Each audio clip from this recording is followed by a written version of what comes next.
সরকারি দপ্তরে এরকম রাজকীয় চেয়ার থাকে? না না না, ওই এত দামি চেয়ারে আমি বসতে পারি না। আপনারা এখন ঝামেলা করেন। হ্যাঁ হ্যাঁ, আজকে আমাদের একটা ট্রেনিংয়ে হওয়ার কথা আর কি। Pre schedule training. জি স্যার। চিঠি কোথায়?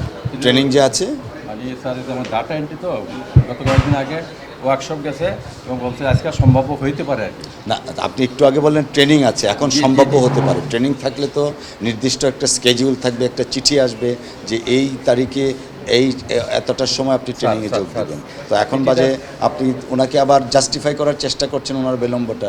এটা না উনি ইয়াতে আমরা গতকাল শুনলাম যে আমাদের ট্রেনিংটা ২০-২০ না হয়ে সোনারগাঁয়ে নিয়ে যাবে, হ্যাঁ। বাক করে দিবে আর কি। এটা কনফিউশন, এটা কনফার্ম না, চিঠিটা আছে না, চিঠি তো থাকবে ট্রেনিং হলে। চিঠিটা আমরা আজকে পাবো শুনছি।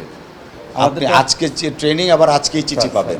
এটা কেমন কথা স্যার? আমাদের ট্রেনিং গতকাল সন্ধ্যায় শুনলাম যে চেঞ্জ করে দিয়েছে স্যার। মানে আর এই যে এত বড় চেয়ার কিভাবে আপনি পেলেন? এটা কি সরকারি দপ্তরে এরকম রাজকীয় চেয়ার থাকে?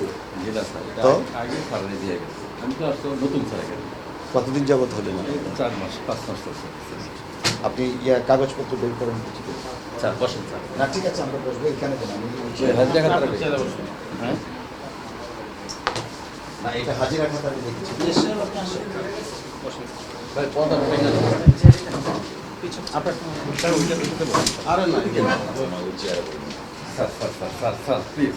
না না না, ওই এত দামি চেয়ারে আমি বসতে পারি না। এটা আমরা আগে স্যার ঠিক আছে, অসুবিধা নাই।